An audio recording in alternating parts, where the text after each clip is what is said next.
Bom, enquanto eu guardo o violão aqui, abra sua Bíblia em Efésios 5, de 15 a 21.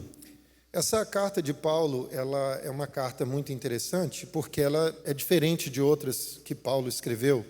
Romanos, por exemplo, é uma carta que vai, assim, em referência a algumas pessoas específicas, ele faz saudações pessoais, tem um monte de coisa assim. Mas em Efésios, não. O que dá a entender que essa aqui era uma carta mais geral, era uma carta para ser lida não só na igreja de Éfeso, mas também em outras igrejas da região. Provavelmente uma carta circular. E essa carta ela tem duas partes muito claras e fáceis de você deduzir.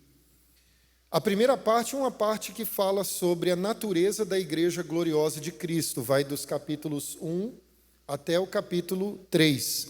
Termina com aquela passagem maravilhosa quando Paulo diz assim: a ele seja a glória na igreja em Cristo Jesus por todas as gerações, para todo sempre. Aí, a partir do capítulo 4, no versículo 1, até o final da carta, ele fala da segunda parte, que é uma aplicação, a parte mais prática. Então, na primeira parte é a natureza da igreja gloriosa de Cristo. Fomos eleitos pelo Pai, redimidos pelo Filho, selados pelo Espírito Santo. Nós, apesar de backgrounds diferentes, vindo de partes diferentes, judeus, gentios, não interessa. Todos são reconciliados pela cruz de Cristo. E aí Paulo ora pela igreja para que ela fosse tomada de toda a plenitude de Deus. E aí, no capítulo 4, ele fala sobre a obediência da igreja. Uma vez que nós somos cristãos, que nós somos parte da igreja, como que tem que ser a nossa vida? Aí ele fala, a gente tem que obedecer na igreja, com unidade, versículos 1 a 6, capítulo 4, colocando em prática os dons para que haja maturidade da igreja, para que a igreja cresça e chegue à plenitude da estatura de Cristo, segundo o modelo de Cristo. Ele fala que nós devemos obedecer a Deus no mundo lá fora, não vivendo como os mundanos, mas sendo renovados, nos revestindo do novo homem criado segundo Deus em justiça e retidão procedentes da verdade. E aí ele faz várias aplicações práticas, mudando da mentira para a verdade, da ira descontrolada para o autocontrole, do furto para o trabalho honesto, da linguagem que destrói para uma linguagem que edifica, e também da amargura, cólera, ira para ações de graças, e finalmente de paixões sexuais desenfreadas a ações de graças também diante do Senhor. E aí ele fala que nós devemos andar como filhos da luz. E dentro desse trecho, ele vai falar sobre a plenitude do Espírito, que é o meu assunto aqui. E aí, para encerrar, ele termina o versículo 21 dizendo: sujeitai-vos uns aos outros no temor de Cristo. E aí ele vai ampliar mais isso aqui, falando sobre o relacionamento de marido e esposa, filhos e pais, servos e senhores. E aí ele termina, quanto ao mais, quer dizer, se ele falou da igreja, falou de tudo sobre a igreja, citou a Trindade, quer dizer, o que sobra, Citou até os anjos lá no capítulo 3, o que sobra? É Satanás. Então, quanto ao mais, quanto ao diabo, todo esse esquema dele, sede fortalecidos no Senhor e na força do seu poder.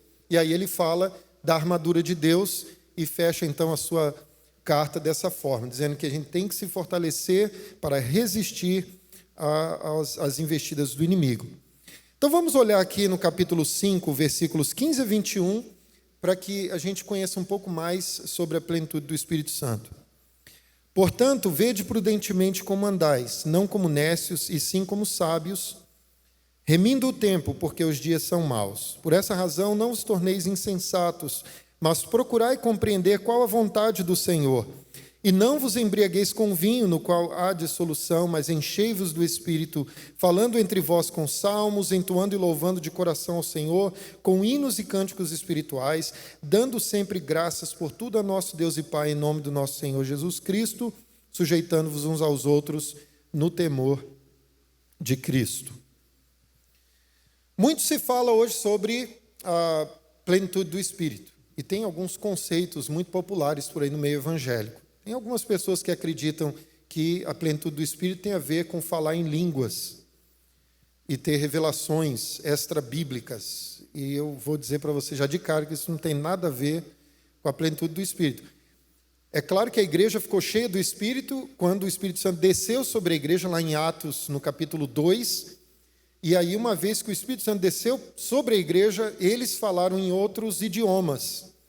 Mas eram idiomas humanos que foram reconhecidos por pessoas que vieram dos lugares onde aquela língua era falada. Então, um cara veio da África, foi lá em Jerusalém. O outro tinha vindo da Arábia, tinha ido da Arábia e estava lá em Jerusalém. Eu disse, olha, eles estão falando em árabe. E como é que pode? Porque eles são galileus, esse povo nunca estudou língua estrangeira. E eles estão falando a minha língua e ainda falando as grandezas de Deus. Isso foi um sinal impressionante, porque as grandezas de Deus eram faladas em hebraico, na sinagoga, e agora elas estavam sendo faladas, e também grego, por causa grego era uma língua muito conhecida naquela região toda.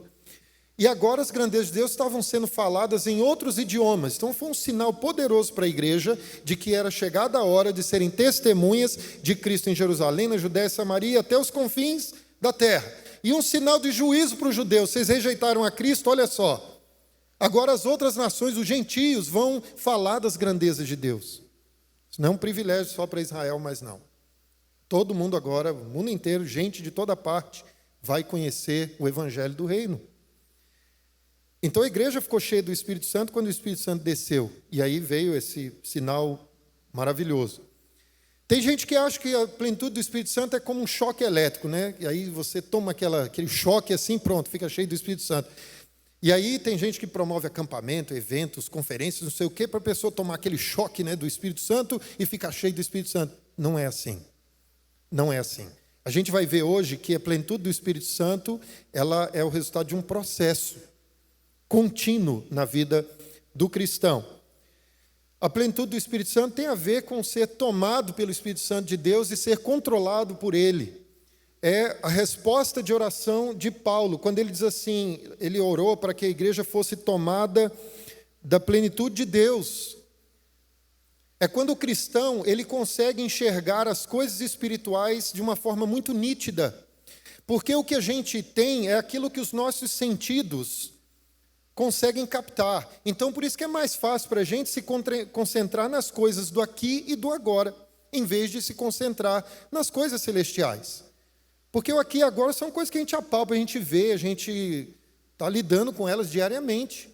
Mas as coisas eternas, espirituais, que realmente importam, elas são espirituais.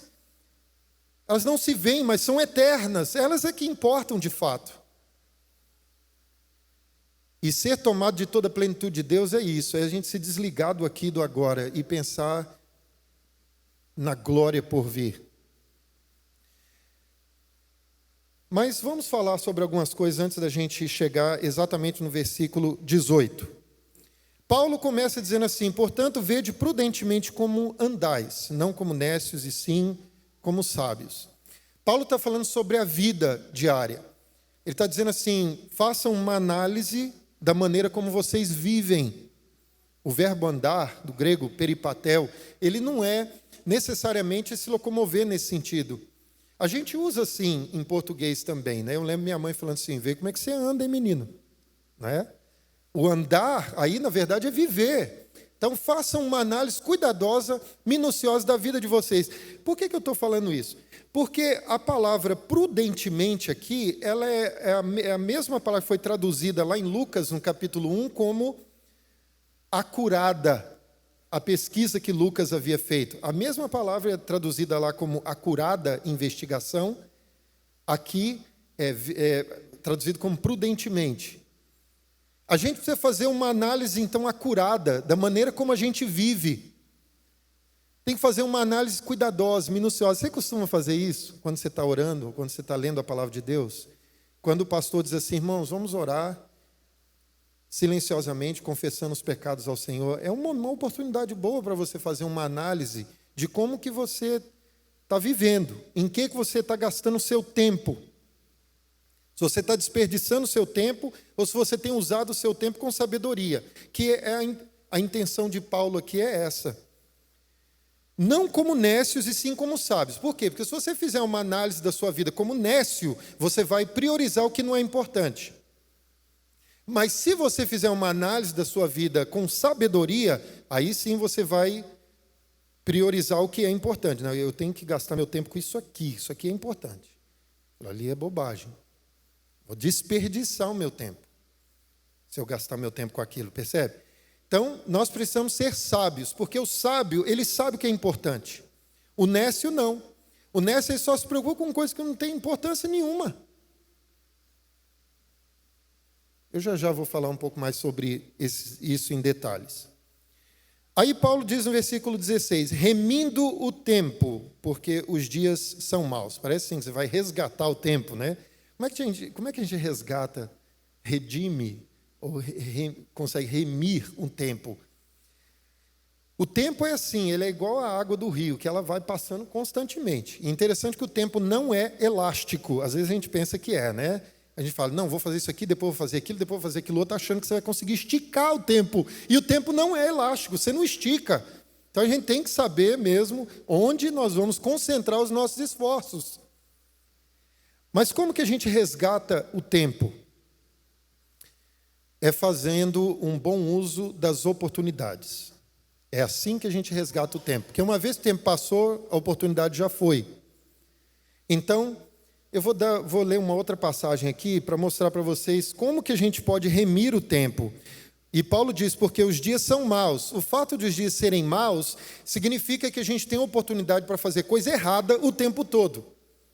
Nós estamos cercados de gente que faz coisa errada, que ensina coisa errada. Vocês ouvem coisa errada na escola, na faculdade. Os dias são maus. Liga a televisão, você vai ouvir coisa errada.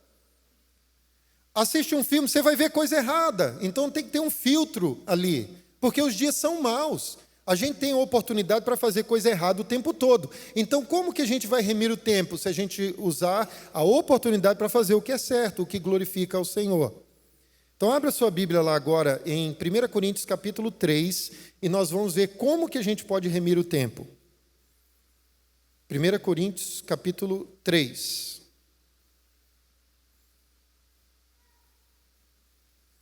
Versículos 10 a 15. Paulo diz assim, segundo a graça de Deus que me foi dada, lancei o fundamento como prudente construtor, e outro edifica sobre ele. Porém, cada um veja como edifica. Paulo aqui está usando a figura de um edifício em construção para ilustrar como que deve ser a nossa vida, como que é, na verdade, a nossa vida, né? O evangelho que nós ouvimos, que foi pregado a nós, é o fundamento, que é Cristo. E aí ele falou, outro edifica. Agora, cada um veja como edifica. Quer dizer, nós estamos construindo, vamos fazendo a construção.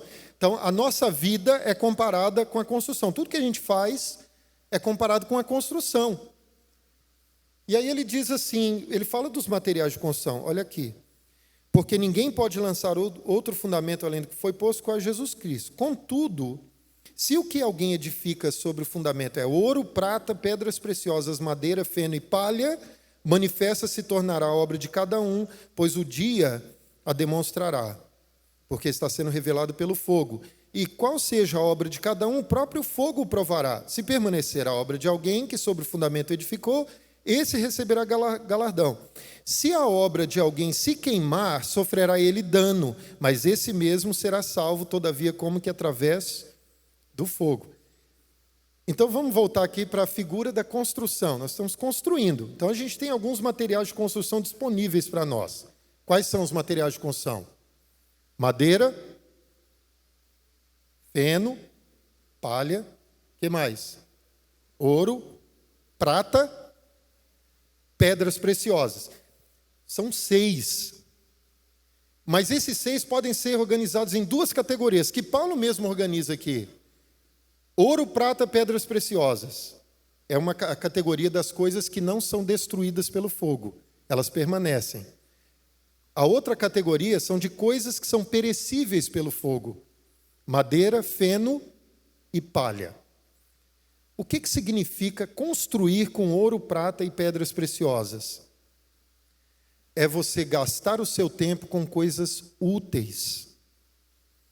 E o que significa construir com madeira, feno e palha? É empregar o seu tempo em coisas inúteis, coisas que não têm importância. Vejam bem, madeira, feno e palha corresponde a algumas coisas que a gente faz no dia a dia da gente que não são necessariamente pecaminosas, mas que se a gente ficar usando nosso tempo só naquilo ali, a gente perde a oportunidade de fazer o que glorifica ao Senhor. Por exemplo, adolescentes, jogar videogame é pecado? É ou não é? Não. Depende do jogo. Tem jogo que em si já é pecado, né? Que eles têm pornografia, que tem, né? Aí não. Mas jogar videogame não é necessariamente pecado. Mas se você ficar o dia inteiro jogando videogame, aí você está perdendo a oportunidade de fazer o que é certo e empregando o seu tempo com coisas inúteis. Assistir filme é pecado? Assistir séries de TV é pecado? Depende. Se a série de TV tiver prostituição, imoralidade sexual, aí é pecado. Não vai ver essas coisas, não. Mas, se não é pecado. Mas se eu ficar o dia inteiro assistindo filme ou séries de TV, aí eu estou perdendo a oportunidade de usar o meu tempo com coisas sábias, com coisas úteis, importantes. Está vendo? Agora, por que isso é importante, meu querido? Deixa eu falar do que é útil. Ter uma boa conversa com a sua esposa, levar ela para jantar fora. Isso é útil, faça isso. Use seu tempo com isso. Óbvio, ler a Bíblia, ler bons livros. Não estou falando só de livro cristão, livros também assim que ajudam a gente a se organizar melhor, livros que têm alguma história interessante, né? A Laura me convenceu a ler a Stormlight Archive, e é um livrão assim, né?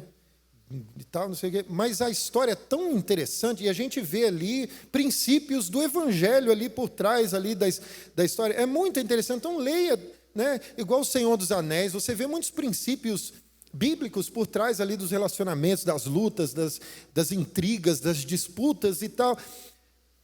Gaste seu tempo com coisas úteis. Uma conversa boa com seu filho. Vá lá orar com seu amigo. Ler um bom livro. Tem muitas coisas úteis que a gente pode fazer no nosso dia a dia.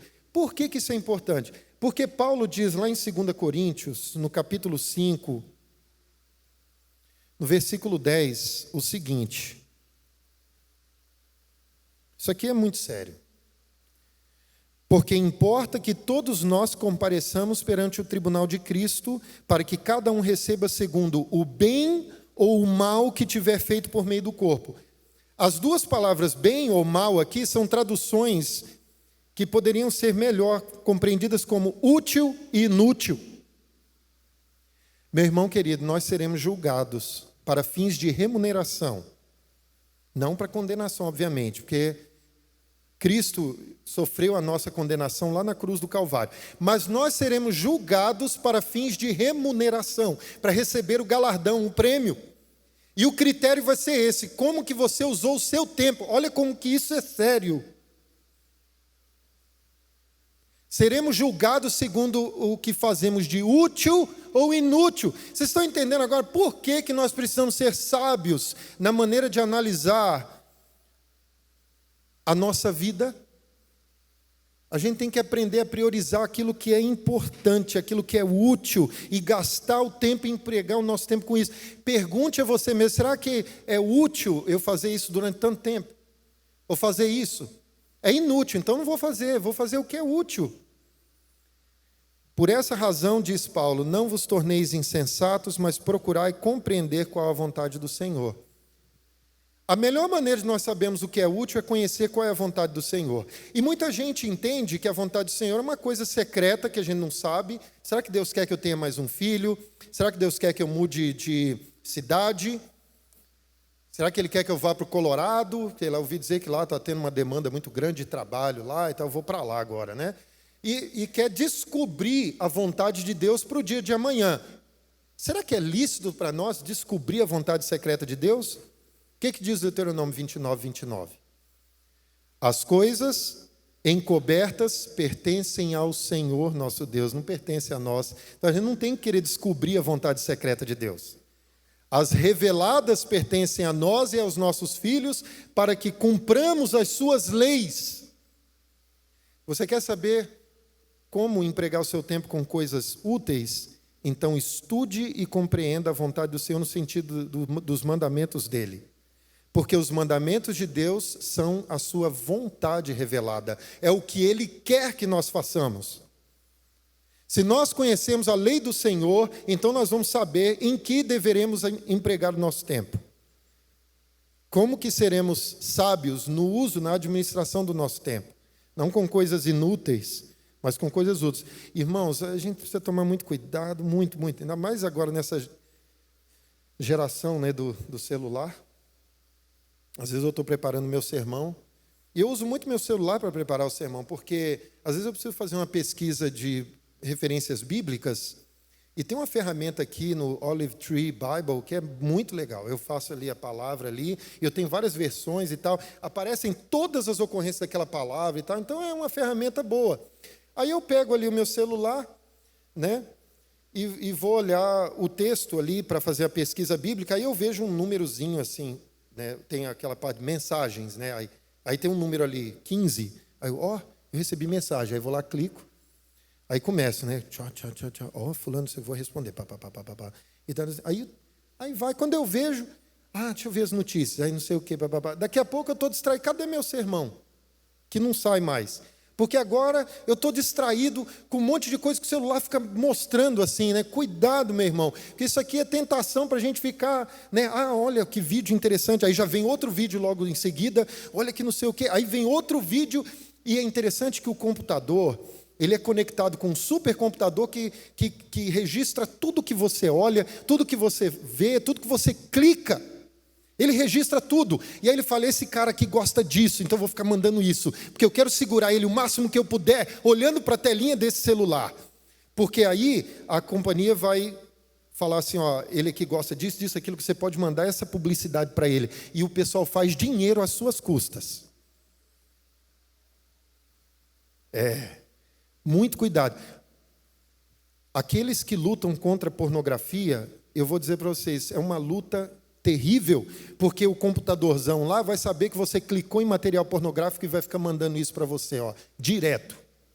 Vai aparecer lá, sem que você clique, já vai, aparecer ali o link. Meu irmão, tem que ser sábio para usar o nosso tempo com aquilo que é santo, com aquilo que glorifica o Senhor. Aí Paulo chega no versículo 18 e diz, e não vos embriagueis com vinho, no qual há dissolução, mas enchei-vos do Espírito. Havia umas festas lá que eles faziam, e eles celebravam a divindade do vinho, chamada Baco, ou Dionísio, né? Dionísio para os romanos e Baco para os gregos, né? E naquelas festas eles iam tomando vinho, e os graus diferentes de embriaguez eram considerados graus de possessão da divindade. Era assim que eles pensavam. E no final o que eles conseguiam não era sabedoria, mas era dissolução, era confusão, briga, tudo de errado. Paulo está dizendo, em vez desse tipo de coisa, eu tenho aqui uma coisa muito melhor. Parece que ele falando igual lá em 1 Coríntios 13, né? Eu passo a ensinar um caminho sobremodo excelente. Em vez de vocês se embriagarem com vinho, e ver, Paulo não está dizendo que beber vinho é pecado, ele está dizendo que é embriaguez, né? Tem muitos textos na Bíblia que falam que o vinho, Deus deu o vinho ao homem que alegra o coração, está lá no Salmo 104, mas em outras passagens diz assim que o vinho é alvoroçador, então a gente precisa ser sábio também na maneira como a gente vai administrar essas coisas, para que nós não sejamos servos delas, porque a embriaguez é idolatria, e a embriaguez não produz nada de bom, só confusão, só coisa errada. Tem gente que fala, eu vou tomar aqui, porque quando eu fico embriagado, aí eu tenho coragem de fazer coisas que eu não faria, óbvio. Perde o controle, perde o domínio próprio, aí faz coisas inconvenientes, é o que Paulo está dizendo. Não vos embriagueis com vinho, no qual há dissolução, mas enchei-vos do Espírito.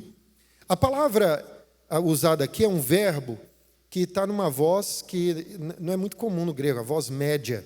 E existe uma discussão aí, a voz média no grego pode significar uma ação com empenho, ou também uma ação reflexiva, quer dizer, encham para vocês mesmos do Espírito. Eu prefiro a primeira ideia, de que Paulo aqui está usando a voz média no sentido de empenho. Enchei-vos do Espírito com muito empenho. corram atrás disso. Por quê? Porque cheio do Espírito Santo, Pedro falou para um homem lá sentado lá na porta do templo assim: olha para nós, não tenho ouro nem prata, mas o que eu tenho, isso eu te dou, em nome de Jesus Cristo, levanta e anda. Eu não estou dizendo que você vai curar do mesmo jeito que Pedro curou, não estou dizendo isso, mas você vai ter a coragem de dizer para quem for: olha para nós, eu tenho algo aqui para você, eu tenho o Evangelho de Cristo para você. Cheio do Espírito Santo, Pedro esteve diante dos seus algozes, os homens que queriam a sua morte, e ele falou com coragem, com intrepidez. E aí diz a palavra de Deus: ao verem a intrepidez de Pedro e de João, sabendo que eram homens iletrados e incultos, admiraram-se e reconheceram que eles haviam estado com o Senhor. Cheio do Espírito Santo, Paulo também evangelizou, falou de Cristo. Quando do batismo dele, Ananias falou assim: eu vim aqui para batizar você, para que você fique cheio do Espírito Santo. E logo após o batismo dele, o que Paulo foi fazer? Foi pregar lá em Damasco. A igreja cheia do Espírito Santo testemunhava de Cristo. Ficar cheio do Espírito Santo é isso, é ficar cheio de coragem e falar de Cristo para as pessoas. Aí você vai entender que o Evangelho é o poder de Deus para a salvação de todo aquele que crê. Não é pouca coisa. E aí você vai falar: eu vou falar porque isso é o poder de Deus, isso não é pouca coisa não, é o Evangelho. Às vezes a gente tem a oportunidade, né, de testemunhar de Cristo e a gente fica com vergonha. Vergonha do quê, meu irmão? Por isso Paulo disse: eu não me envergonho do Evangelho, porque é o poder de Deus para a salvação de todo aquele que crê. A igreja cheia do Espírito Santo, ela vive em santidade, ela obedece à palavra do Senhor, os mandamentos. Ela adora a Deus do jeito que Deus quer ser adorado, e não do jeito que às vezes a gente acha. Às vezes nós somos tão criativos, né? E eu lembro da história lá da mulher lá que fazia uma comida lá no aniversário do marido. E aí ela fazia porque ela achava que aquela era a comida favorita dele. Aí ele comia, né, e tal, a comida que a mulher fez com todo carinho. Toda vez no aniversário dele era aquela comida. Aí um dia foram fazer uma visita lá, a pessoa falou assim: o que você gosta? Você gosta disso aqui? Não sei o que. Ah, eu não gosto não. E esse prato aqui? Aí o marido falou: isso aí eu não gosto muito não. Aí ela: como assim? Você não gosta? Ele falou: não. Mas eu achava que você gostasse, tanto é que eu faço isso toda vez no seu aniversário. Eu falei assim: mas você nunca me perguntou, né? Às vezes a gente quer agradar a Deus e a gente escolhe algumas práticas que a gente pensa que vão agradar a Ele, mas não necessariamente elas agradarão. Então, cheios do Espírito Santo de Deus, a gente vai buscar orientação na Bíblia. Como que Deus quer ser adorado? E aí eu vou adorar Ele daquele jeito que Ele já falou na Bíblia que Ele quer ser adorado. Então, você quer agradar a Deus com o seu culto? Pergunte a Ele: como que o Senhor quer ser agradado com a minha adoração? Isso tem um nome bonito, né? Princípio regulador do culto. Cheio do Espírito Santo, o cristão vai fazer isso. Ele vai se preocupar com a vontade de Deus. Cheios do Espírito Santo, os homens vão ensinar a palavra de Deus aos seus filhos. Eles vão amar a sua esposa como Cristo amou a igreja. Cheios do Espírito Santo, eles não vão ser tímidos, não vão ficar escondidos na sua omissão, mas eles vão chamar seus filhos para ler a Bíblia e orar com eles. Eu não estou falando aqui como um perfeito que faz isso com 100% de correção. Não, eu também luto para não ser omisso com a minha família, com os meus filhos, com a minha esposa. Mas cheios do Espírito Santo, nós teremos muito mais iniciativas, meus irmãos. Nós precisamos ser cheios do Espírito Santo, por isso temos que buscar essa plenitude do Espírito Santo com empenho.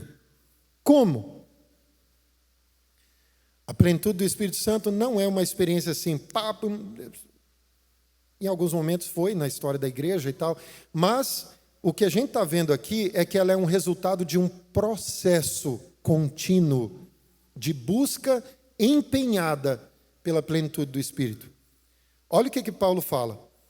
falando entre vós com salmos, entoando e louvando de coração o Senhor, com hinos e cânticos espirituais, dando sempre graças por tudo a nosso Deus e Pai, em nome de nosso Senhor Jesus Cristo, e sujeitando-vos uns aos outros no temor de Cristo.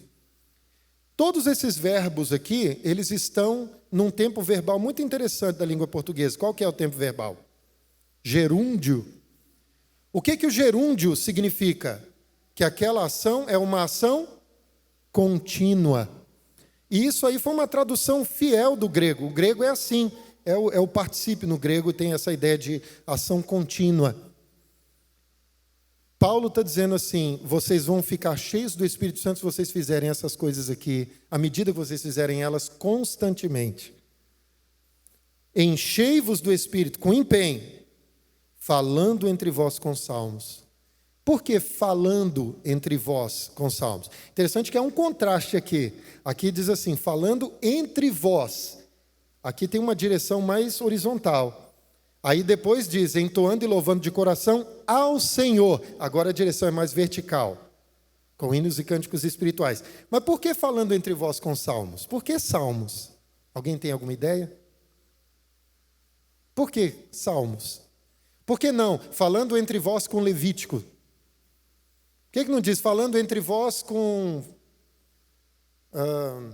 Ruth? Por quê? Que diz falando entre vós com salmos. Alguém, por favor? Mas falando entre vós. Aí depois vai falar de louvando ao Senhor. Aqui é entre nós aqui, ó. Por que os salmos? Porque os salmos estão conectados com o dia a dia dos servos de Deus. Quando a gente passa por algum momento difícil, qual que é a primeira coisa que vem na tua cabeça? Não é um salmo? Não é? Como é o Salmo 46?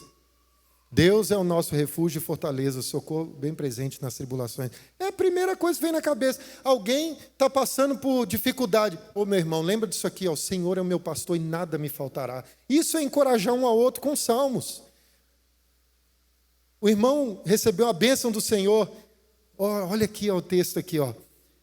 Bendize a minha alma ao Senhor e não se esqueça de nenhum só de seus benefícios. Teu irmão está enfermo? Leia o outro versículo. Ele é quem perdoa todas as tuas iniquidades. Ele é quem sara todas as tuas enfermidades. Quando você faz visita pastoral, qual que é os textos que mais você usa para encorajar os suas ovelhas?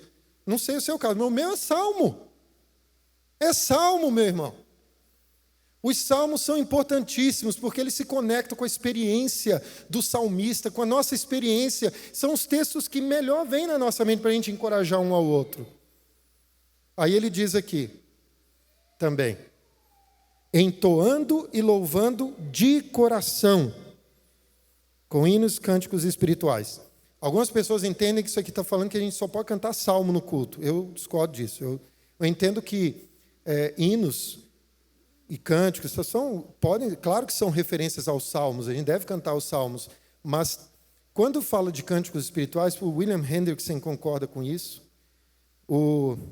a Matthew Henry também, são cânticos cuja mensagem tem o seu foco e base as Escrituras Sagradas, porque a Escritura Sagrada foi inspirada pelo Espírito Santo de Deus. Então, se você está cantando uma coisa que combina com a mensagem da Bíblia, é um cântico espiritual, mesmo que não seja um salmo. Cântico espiritual, por exemplo, o cântico de Maria, o cântico de Simeão, o cântico do esvaziamento, lá em Filipenses 2, de 5 a 11, são cânticos espirituais, não necessariamente salmos, percebe? Aí tem a ver com o culto, nossa adoração, o nosso louvor ao Senhor constante, com cânticos espirituais de coração, não uma coisa fingida, forçada, mas espontânea. E com a nossa mente, a gente tem que pensar naquilo que a gente canta e viver de acordo com aquilo que a gente cantou. Dando sempre graças por tudo a nosso Deus e Pai. Ações de graças é uma coisa assim que alegra o coração de Deus. Eu me lembro quando o Pedro era pequenininho, a gente deu uma bateria para ele, de brinquedo. Me arrependi na semana seguinte, porque era uma barulheira danada. Mas o menino ficava tão feliz naquela bateria. Aí minha mãe um dia estava olhando ele batendo lá, plá, plá, plá. E eu lá assistindo o jornal, lá, no telejornal. Aí a minha mãe disse que ouviu o Pedro falando sozinho. Eu gosto tanto dessa bateria que eu vou lá agradecer o meu pai. Aí ele foi correndo lá na sala, aí ela foi atrás e viu. Ele na minha frente assim, aí eu olhei para ele, o que foi? Aí ele, muito obrigado pela bateria. Ô, gente, aquilo me alegrou o coração de uma forma tão grande. E eu aprendi com o meu filho ali, é por isso que nós precisamos ser gratos, porque isso é um reconhecimento da providência de Deus, que tudo o que Deus faz é o melhor para nós, ainda que nos faça chorar. Porque todas as coisas cooperam para o bem daqueles que amam a Deus, aqueles que são chamados conforme o seu propósito. Então, dê graças a Deus pelos momentos de alegria, dê graças a Deus pelos momentos de tristeza. John Piper escreveu um livro, né? Não desperdice o seu câncer.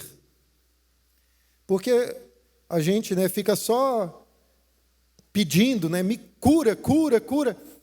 Mas doenças como câncer são oportunidades para a gente aprender a ter paciência no Senhor e a exercitar a nossa fé de que tudo que o Senhor faz é bom, ainda que nos traga dor. E por fim, sujeitando-vos uns aos outros no temor de Cristo. Essa é a parte mais difícil, porque aqui a gente submete ao crivo do outro. E aqui a gente tem que se esvaziar de si mesmo. É o marido amando a esposa como Cristo amou a igreja. A esposa sendo submissa ao marido, como ao Senhor. É difícil isso. São os filhos obedecendo aos pais, honrando seus pais como ao Senhor. E os pais também se sujeitam aos seus filhos à medida que eles não provocam a ira deles, mas criam os seus filhos na disciplina e na demonstração do Senhor. Os servos se submetem aos patrões deles, à medida que eles servem não aos patrões, mas ao Senhor de todos. E os patrões, eles também se sujeitam aos seus servos, aos seus empregados, quando eles entendem que junto com seus empregados, ele está servindo também ao Senhor. E que não tem diferença entre eles, ontologicamente falando, não tem. Todos são servos de Deus, igualmente. Sujeitando-vos uns aos outros no temor de Cristo. Porque a gente leva as coisas de Deus a sério. As coisas de Cristo a gente leva em altíssima consideração. Então pense nessas coisas, meus irmãos. E certamente vocês serão cheios do Espírito, à medida que vocês aprenderem a fazer uma análise constante da vida de vocês, buscando priorizar aquilo que é importante. Então parem de gastar tempo com coisas inúteis. Empreguem o tempo de vocês com coisas úteis. O resultado será um galardão no céu. A oferta de vocês não será queimada, mas ela vai ser preservada, porque você usou ouro, prata e pedras preciosas. E assim diz a palavra de Deus, cada um receberá o seu louvor da parte de Deus. Está lá em 1 Coríntios 4, versículo 5. Que Deus os abençoe, que essa igreja seja cheia do Espírito Santo. Busquem a plenitude do Espírito Santo com empenho. E aí vocês vão ver que maravilha que é o amor fraternal, a coragem para testemunhar de Cristo, a sabedoria na hora de responder às pessoas, explicando qual é a razão da sua fé. Cheio do Espírito Santo, você não vai ter dificuldade nenhuma para fazer essas coisas. Que Deus, então, os abençoe grandemente.